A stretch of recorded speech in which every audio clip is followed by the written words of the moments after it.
Christmas Stories from Grandma's Attic by Arleta Richardson. Illustrated by Kulin-Sandel. Clare's Christmas Faith. Winter descended with a vengeance upon North Branch at the end of October.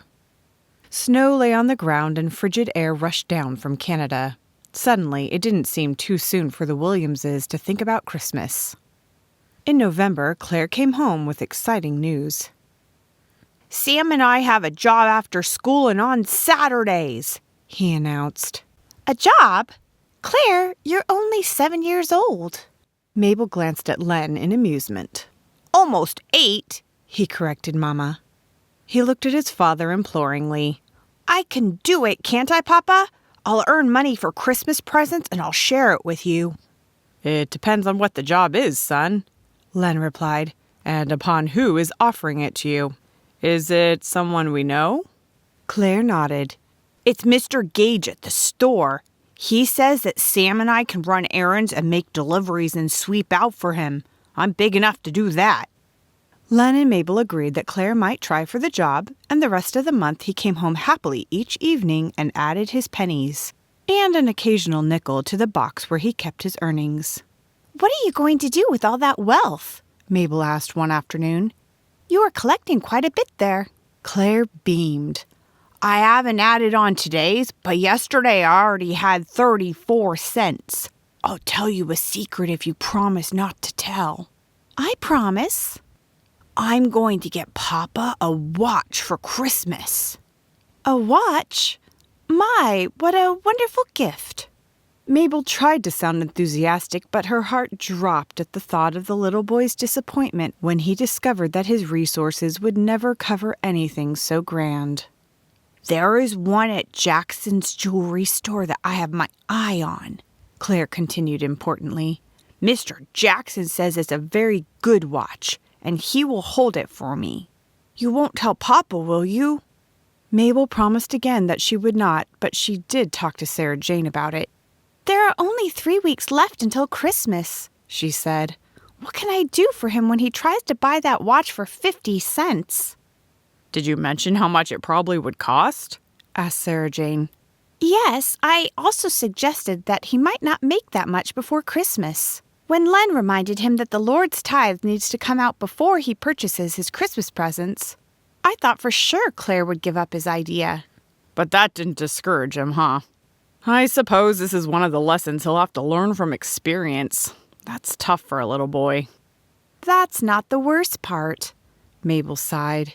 "He told me not to worry about it because he was praying for the watch every night." "Your hands are tied," Sarah Jane said.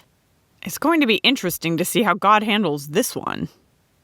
Interesting was not the word Mabel chose when the week before Christmas arrived and Clare dumped his money on the bed for a final counting. "I'll wait until the day before Christmas to pick up the watch," he said. "Or maybe the 23rd. I might not make much more on the last day." His coins amounted to 48 cents. "How much is a tenth of that?" he wanted to know. 4.8 cents, Mabel told him. "Almost 5 cents. "The Lord deserves 5 cents for helping me," Clare said. "Besides, I don't know how much 0.8 is." "Am I being cruel in letting him believe that he'll get that watch?" Mabel said to Sarah Jane. "I wouldn't destroy his faith for anything in the world, but I don't know how I'll handle his disappointment." "Mabel, the Lord honors faith wherever he finds it," Sarah Jane said. "Doesn't the Bible say that that's what Jesus will look for when he returns to earth?" "Yes," Mabel nodded. "And it also says that the faith is the evidence of things not seen. That watch certainly qualifies." On the 23rd of December, Len came home with news. "I had to make a trip into town this afternoon," he said, "and I'm afraid that the information I got isn't going to add to your Christmas spirit." Mabel waited for him to continue. "I was walking past the jewelry store when Mr. Jackson stepped out and asked to speak to me." "Oh dear," Mabel thought. "He knows about the watch." Len cleared his throat and went on. "It seems that Clare has something that doesn't belong to him." "You mean Mr. Jackson accused Clare of stealing?" Mabel exclaimed. "How could he think such a thing? Clare's just a baby." No, nothing like that," Len hastily replied. Sit down and I'll tell you the whole story, or at least as much as I know. Mr. Jackson said that Clare came into the store a while ago to make a purchase and emptied his pockets to pay for it. There were a number of pennies and some nickels, and in the midst of the coins was this. Len opened his hand and set a small object on the table. Mabel gasped as the light struck and shimmered off a brilliant red stone. Oh, Len, what is it? I didn't know either, Len said. Mr. Jackson says it's a fire opal and it's a very expensive one. But where would Clare get such a thing? That's what Mr. Jackson suggested we find out, Len replied. Clare told him that a man at the hotel had given it to him. Clare said that Mr. Jackson could have it along with the money because it wasn't a very good marble. Oh, Len, what will we do now? I'm going to be nervous having that in the house. We'll straighten it out as soon as Clare comes home, Len soothed her. I'm sure there's a reasonable explanation. I'm not, Mabel said. I knew I should have just told Clare there was no possible way he could afford. At that moment, Clare burst through the door. When he saw the opal on the table, he stopped short. Where'd you get that stone? Mr. Jackson gave it to me, son, Len answered. Clare looked at his mother accusingly. Mama, he wailed. You promised you wouldn't say anything. You spoiled the surprise. Mabel shook her head and Len spoke up. Your mama didn't tell me anything, Clare. Mr. Jackson told me you left this with him. He pulled the little boy over to him and put his arm around him. Can you tell us where you got it? Clare was visibly relieved. Sure. I was going by the hotel and this man called me over and asked if I'd take a telegram to the telegraph office for him. I said sure, and he gave me that stone for my trouble. Clare poked it with his finger. I guess he thought it was a marble, but anyone could see you couldn't shoot with it. Did Mr. Jackson say I could have it back? Well, not exactly, Len said, but he did think we'd better find out where it came from. Would you know the man if you saw him again? Clare nodded. He and Len returned to the hotel only to find that the gentleman had checked out and presumably left on the evening train.